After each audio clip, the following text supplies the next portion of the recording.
Muitos cristãos têm uma visão limitada sobre santidade, sobre vida cristã. Eles acham que só a salvação importa e todo o resto será destruído. Então, a santidade em si mesma, ela vira só o não fazer. Tudo aquilo que a gente não deve fazer. A vida começa a ficar sem graça e todo o propósito do cristão é deixar de fazer coisas mundanas. O vídeo de hoje é para tratar sobre esse assunto que eu acho que é um dos mais importantes sobre a vida cristã nesse mundo, como que a gente lida com cultura, e esse é um dos assuntos que eu mais gosto de tratar em sala de aula. Eu sou o Zé, sou professor de teologia, sou pastor, e aqui a gente vai falar sobre mandato cultural, algo que é tão relevante, é o versículo, talvez o trecho de Gênesis ali, do capítulo 1, que é mais citado no Antigo Testamento, que tem mais referências comparado com todos os outros textos ali de Gênesis. Então é um assunto super relevante, não só biblicamente falando, mas em relação ao nosso propósito hoje, nossa vida hoje, né. Esse vídeo aqui então vai ser separado em 3 partes. Primeira parte a gente vai falar sobre esse propósito, se a gente é criado por Deus com esse propósito, qual que é e como que a gente referencia ele, como que a gente discerne o que ele é. E a maneira de ser criativo com esse propósito, de lidar e viver, como viver esse propósito de maneira criativa. E a terceira parte é a parte da gente ser redimido para conseguir viver esse propósito, porque como a queda nos influenciou, lá no Novo Testamento vai mostrar que Jesus veio também para restaurar, para redimir, junto com esse propósito aqui. E a gente vai começar lendo um trecho já, o trecho principal aqui desse vídeo, que é de Gênesis 1, a partir do versículo 26 até o 28. Diz assim: Então disse Deus: Façamos o homem à nossa imagem, conforme a nossa semelhança.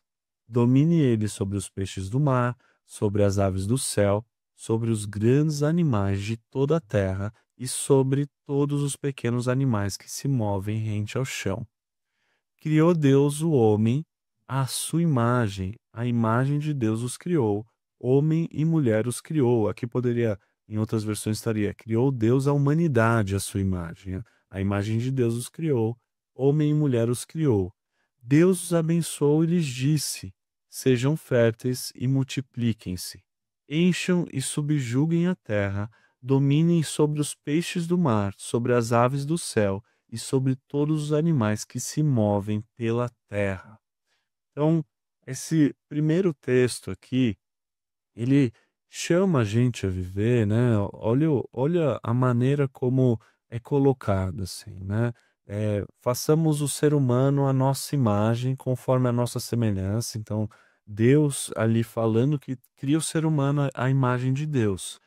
E essa, figura, né, essa, expressão, a imagem, era algo comum ali no Antigo Oriente Próximo, né, no contexto onde esse texto foi escrito, foi falado, de que os reis representavam deuses e esses reis, esses governantes, eram como se fossem imagem desses deuses. E não só isso, não só o rei em si mesmo, mas a imagem desse rei que representava esse deus era colocada nos lugares onde esses reis dominavam, no território que esse rei estava dominando, e ali mostrava, e essa imagem mostrava que esse rei estava ali presente. É como se esse deus estivesse presente através dessa figura humana e demonstrando todo um cuidado, um direcionamento, a maneira de viver certas leis, certas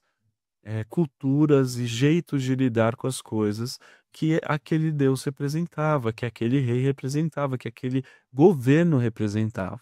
Por que que isso é relevante aqui, né? Quando a gente pensa em o ser humano ser imagem de Deus, ao mesmo tempo está falando algo que o ser humano é e não deixa de ser, mas também está falando sobre algo que o ser humano deveria viver e fazer, e que o texto, explora um pouco, né. Então voltando aqui para o texto, fala o quê sobre logo depois que fala: "Ó, façamos o ser humano", aqui pode ser traduzido, "a nossa imagem conforme a nossa semelhança". domine sobre os peixes do mar, sobre as aves do céu, sobre os grandes animais de toda a terra e sobre todos os pequenos animais que se movem rente ao chão.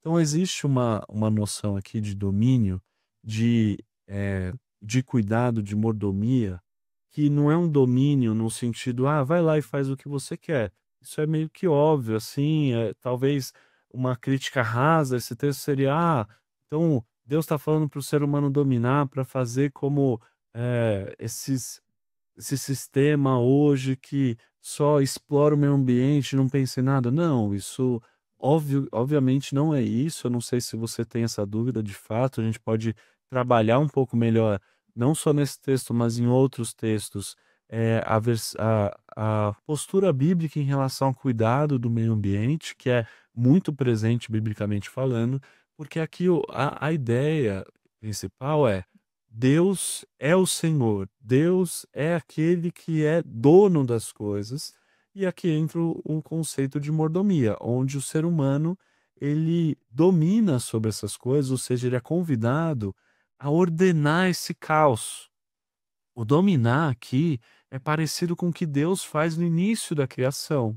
Então Deus, quando convida o ser humano para dominar sobre os animais, sobre todas aquilo que ele criou, ele está convidando o ser humano para que o ser humano faça assim como ele fez antes. Então a criação ali, aquela situação de caos, onde nada estava ordenado, e Gênesis 1 demonstra Deus ordenando essa criação, cuidando, cultivando, direcionando cada coisa no seu lugar e cultivando isso. E colocou o ser humano para fazer assim como ele fez, assim como ele faz. Então, a partir desse texto, a gente tira alguns conceitos sobre o que que é esse ser humano. O ser humano, como imagem de Deus, é ser representante desse Deus na Terra.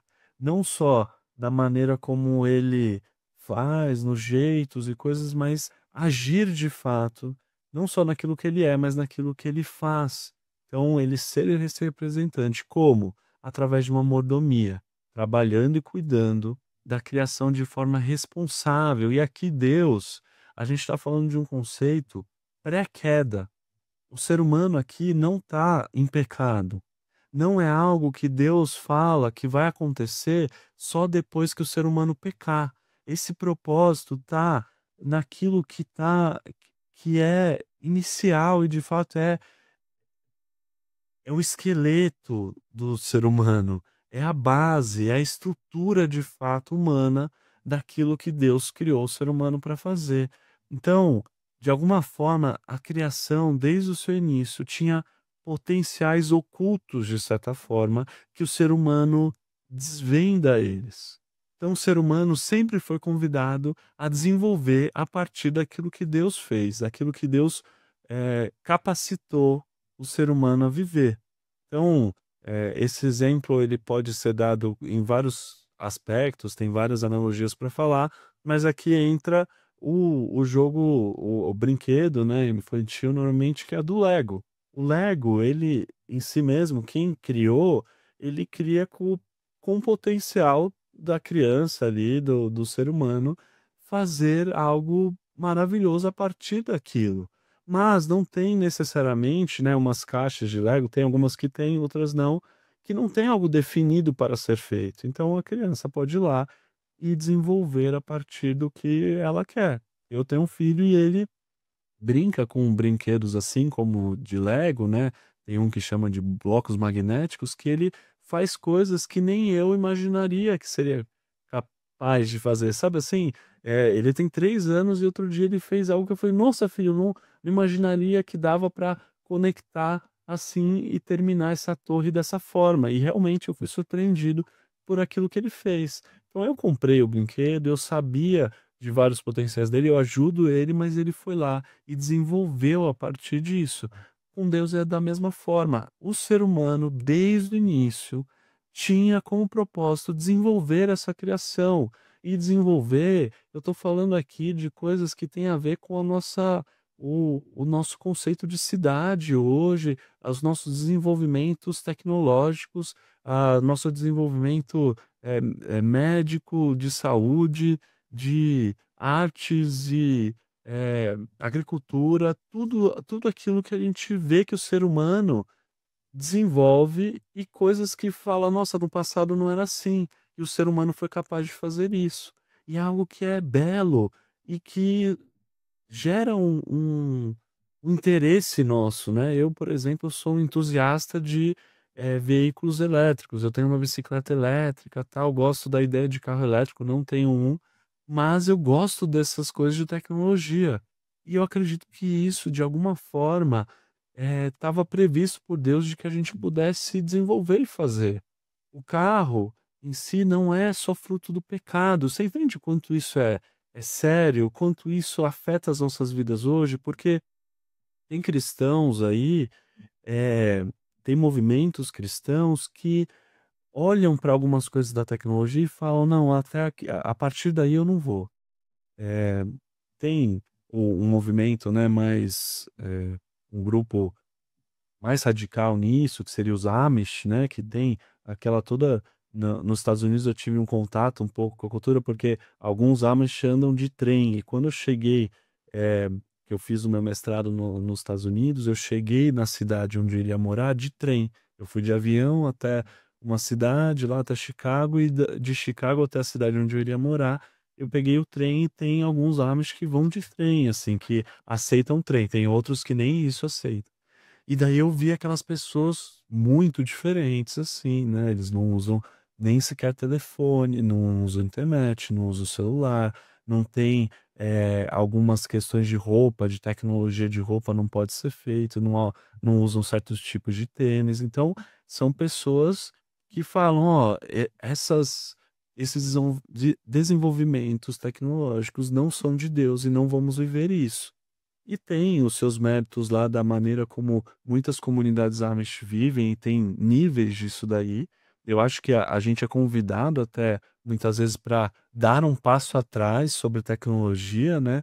Às vezes os cristãos são, pouco sábios, né, a lidar com o celular, com a internet, mas mesmo eu aqui, né, que estou postando um vídeo na internet, entendo que existe uma maneira boa e saudável de desenvolver e de usar essas tecnologias, e aqui o que a gente está falando é que esse esse propósito ali está desde o início na criação, e a gente vai ver agora nessa segunda parte, e vamos ler o trecho que fala, que mostra um pouco isso pra gente aqui, que é o segundo capítulo de Gênesis, que fala o seguinte: "Então o Senhor Deus declarou: Não é bom que o homem esteja só.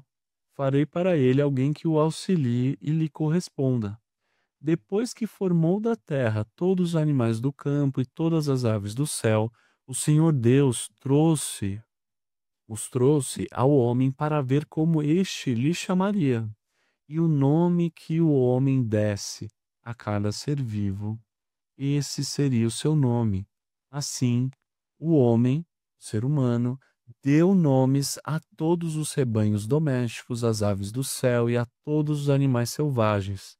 Todavia, não se encontrou para o homem alguém que o auxiliasse e lhe correspondesse.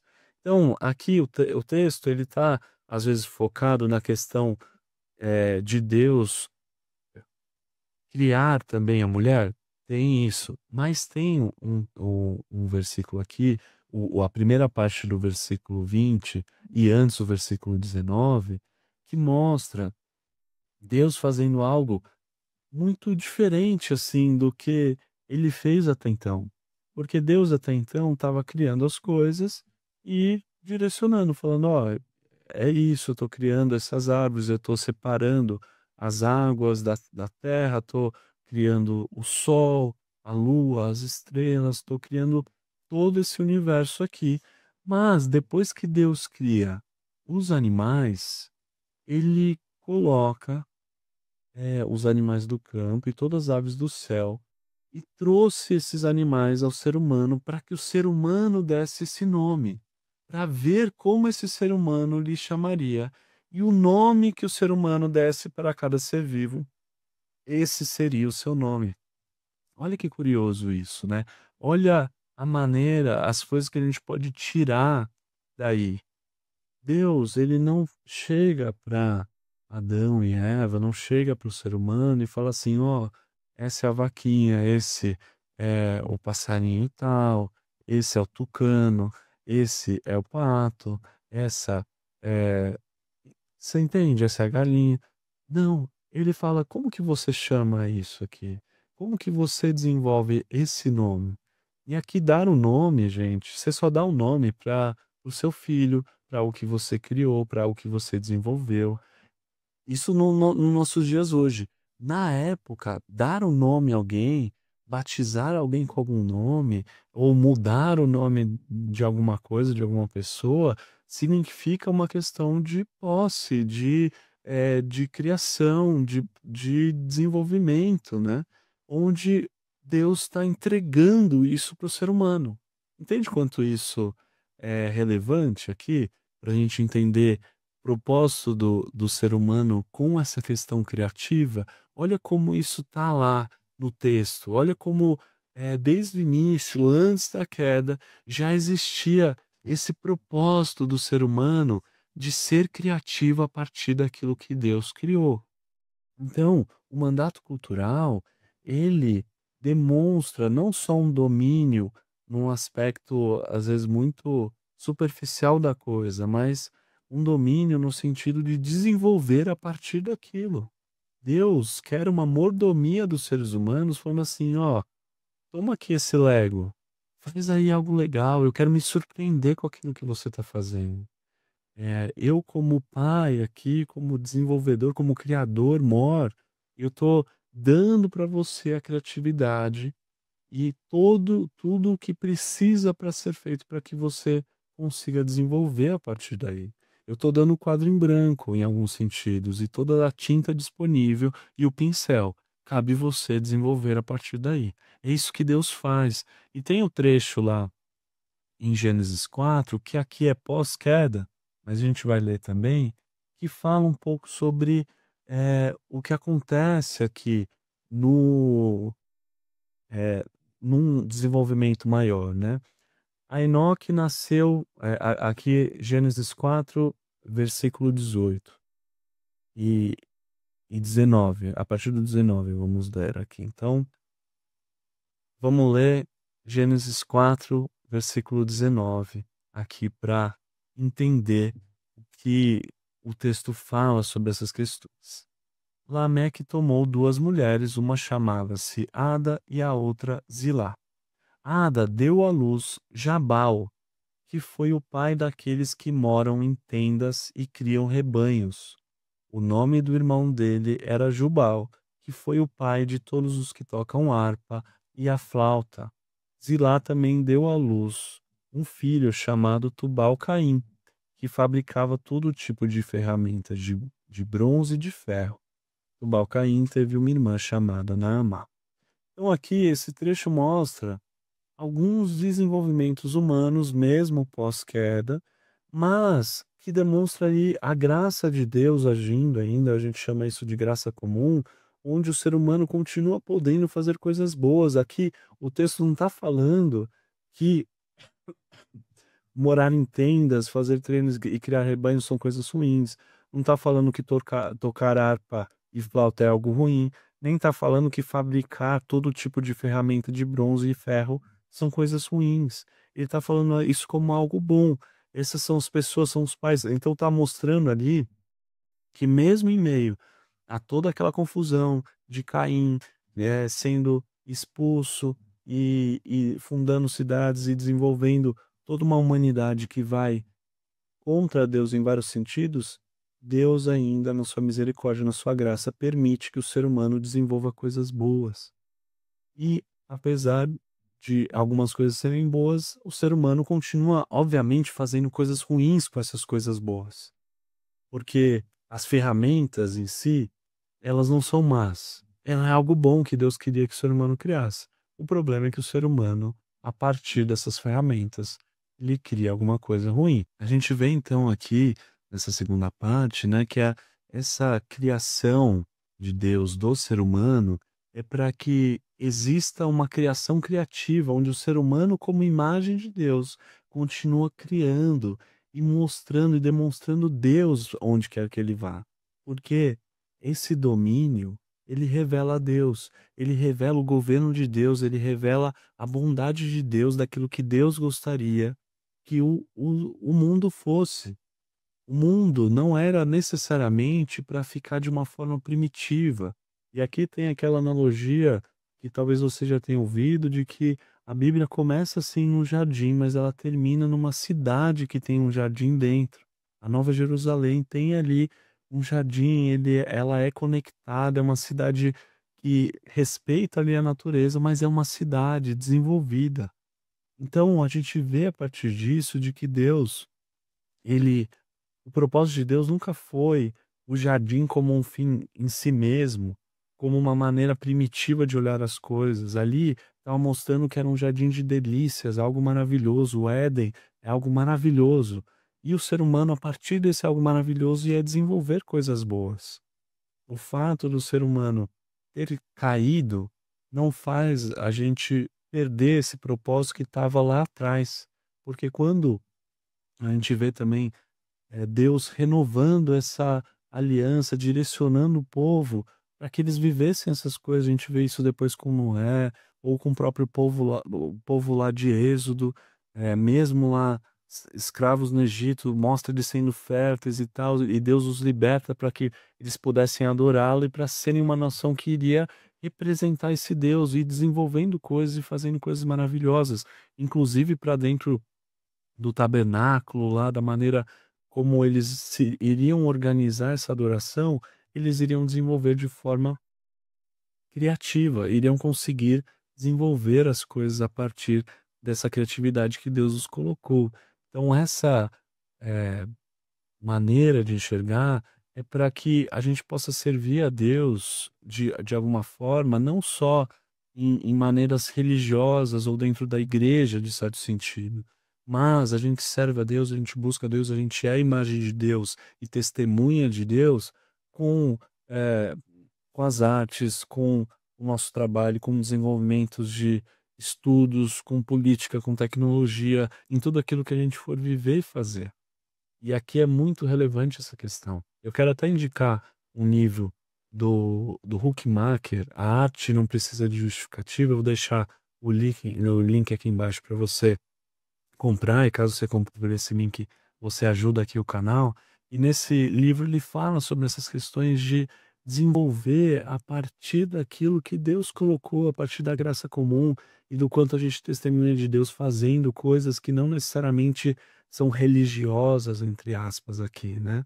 E se você tá gostando desse vídeo, gosta desse tipo de conteúdo e assistiu até aqui, né? Ainda tem uma terceira parte, mas eu queria fazer esse convite para você interagir, comentar aqui embaixo, colocar sua dúvida, dar o seu joinha, porque não só você ajuda aqui o canal, mas você ajuda o seu algoritmo aí no YouTube, né? Você, não sei se você sabe disso, mas o YouTube, ele percebe as coisas que você gosta, que você interage, e ele manda mais conteúdos como esse para você. Então, se você quer de alguma forma viver isso, que de ser imagem de Deus e de transmitir aquilo que Deus realmente quer para você, tanto na internet, né, você viver isso, faça isso, porque isso talvez te ajude também a conseguir purificar o seu feed, assim, de alguma forma, né? O YouTube recomendar coisas que sejam mais saudáveis para você, usando o algoritmo a seu favor. E aqui a gente entra na nossa terceira parte, terceira e última parte, pensando sobre a queda em si. Porque eu comentei que o mandato cultural, ele é anterior à queda, e é mesmo. É algo que a gente foi chamado e nosso propósito de viver antes de cairmos em pecado. Mas e pós-queda? Como que faz? E será que agora, pós-queda, o nosso propósito único, a nossa vida tem que ser pensada assim: não, eu tenho que ser salvo, eu tenho que buscar a salvação, assim como eu falei lá no início, né, que muitos cristãos olham para a vida cristã como uma busca da salvação onde a santidade ela é só negativa, é o não fazer, eu deixo de fazer as coisas e eu tenho receio de não desagradar a Deus nisso. Então, e o mandato cultural? Ele não vale mais? E aqui a gente vai ler um trecho de Colossenses capítulo 1, onde fala sobre Jesus. Ele, Diz assim, né, o apóstolo Paulo diz assim sobre Jesus: "Ele é a imagem do Deus invisível, o primogênito de toda a criação. Pois nele foram criadas todas as coisas nos céus e na terra, as visíveis e as invisíveis, sejam tronos ou soberanias, poderes ou autoridades. Todas as coisas foram criadas por ele e para ele." Então, a princípio, a gente já tem uma pista sobre isso, assim, falando assim: todas as coisas foram criadas por intermédio de Cristo, para Ele, por Ele. Ele é, é o primogênito sobre toda a criação. Então, a criação em si, as coisas em si, elas não são más em si mesmas. Você consegue entender o quanto às vezes a gente, com uma santidade super negativa sobre as coisas, a gente eh, cria um conceito gnóstico que a gente chama na nossa, vida cristã, onde a gnose é a questão do conhecimento, né, onde a gente precisa obter um conhecimento para fugir daquilo que é carnal, fugir daquilo que é físico, porque tudo aquilo que é material, ele é pior para a gente, ele vai fazer mal ao nosso ao nosso ser, ao nosso relacionamento com Deus.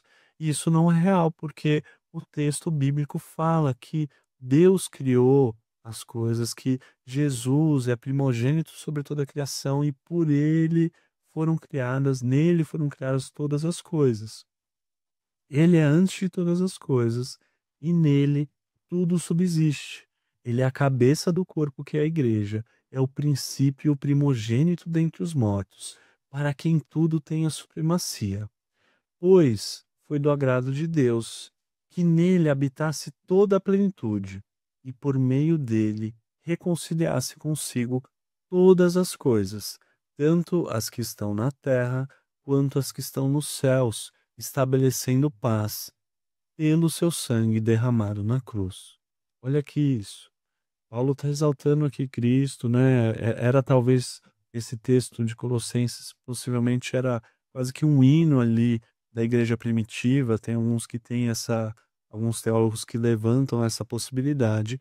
E Paulo está demonstrando que em Cristo, Deus escolhe, foi do agrado de Deus, que em Cristo habitasse toda a plenitude, tudo aquilo que é verdadeiramente ser humano viver, é o Jesus. E ele, por meio dele, reconciliasse consigo todas as coisas. Daí você pensa, ah, reconciliar todas as coisas, é aquelas coisas espirituais e tal. Não, tanto as que estão na terra, quanto as que estão nos céus, estabelecendo a paz pelo seu sangue derramado na cruz.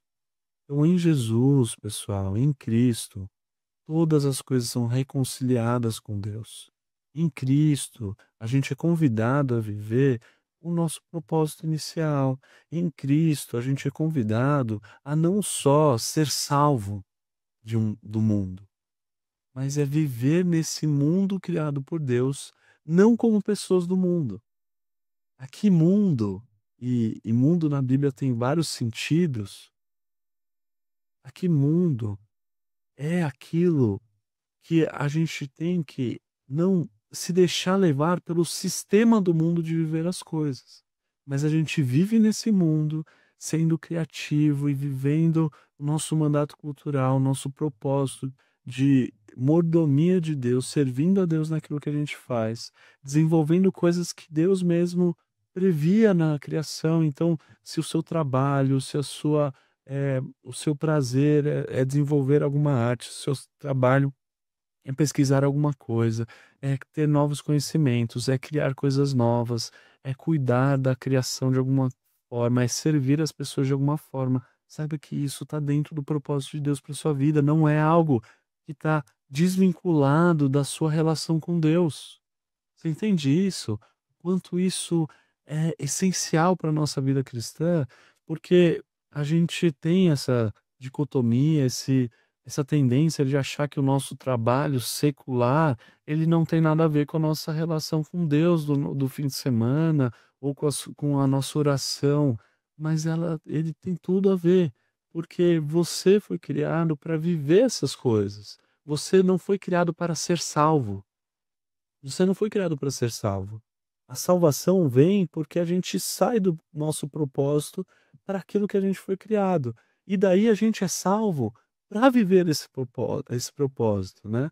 Tem a outra analogia que eu gosto, né, de um carro que você, que ele quebrou e você tinha o propósito de viajar com ele. Então você vai na oficina para consertar esse carro. Então a salvação desse carro é o mecânico que vai ajudar a consertar aquele carro. Quando esse mecânico conserta, o propósito do carro não é se manter consertado ou evitar coisas que possam fazer com que ele quebre de novo. Não, o propósito dele é ir viajar. Ah, mas na viagem tem riscos, tem questões. Eu sei, mas esse é o propósito dele. Esse é o propósito da salvação dele. E a gente tem que confiar em Deus da nossa salvação. A salvação não depende de nós, é pela graça, através da nossa fé em Cristo.